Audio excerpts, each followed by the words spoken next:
I've never been particularly wealthy, but I've also been very fortunate to have only experienced a few periods of significant financial need in my life. Once I was laid off from a job and spent about 6 months looking for steady work. It was a time when Micah was still just a baby.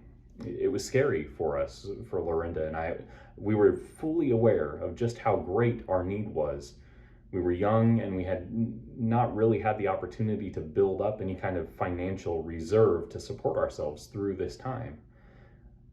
It was then that I knew not only what I needed, but also who I could turn to for help. We were fortunate to be surrounded by members of the church who made sure that we had not only food and clothing, but also provided for our emotional support.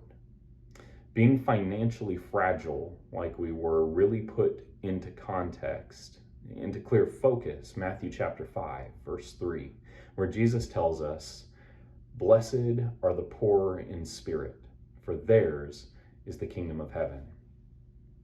When we are filled, what we pursue is very different from what we pursue when we are empty.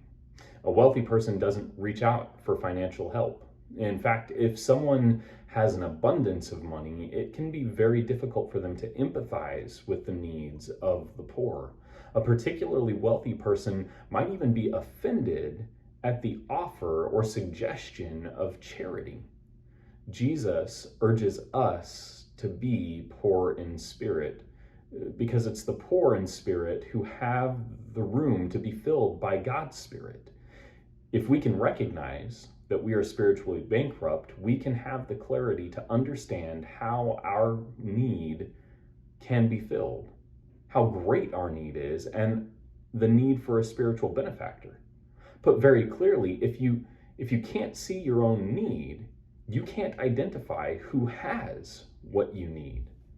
Of course, if we're careful students of Scripture, we come to the understanding that it's not just a handful of us that are spiritually poor. We're all spiritually poor. But some of us have filled our spiritual emptiness with other things. Most of what we fill ourselves with amounts to little more than spiritual debt. We've pretended to be filled, and we've done such a good job of faking it that we've fooled ourselves into believing that no need exists. And slowly yet surely, the mountain of false spiritual wealth and the denial of our poverty puts us in a position of complete spiritual blindness. Jesus tells us that we cannot inherit the kingdom of heaven unless we recognize how truly impoverished we are.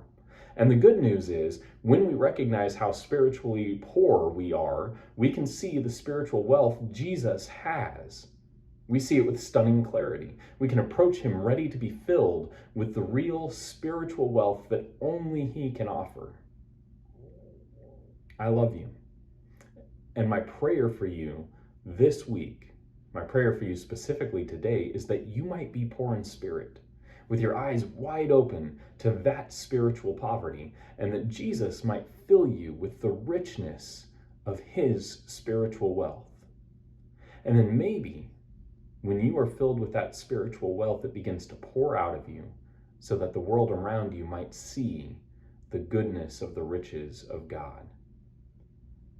And it's then that the spiritual kingdom of heaven becomes a physical reality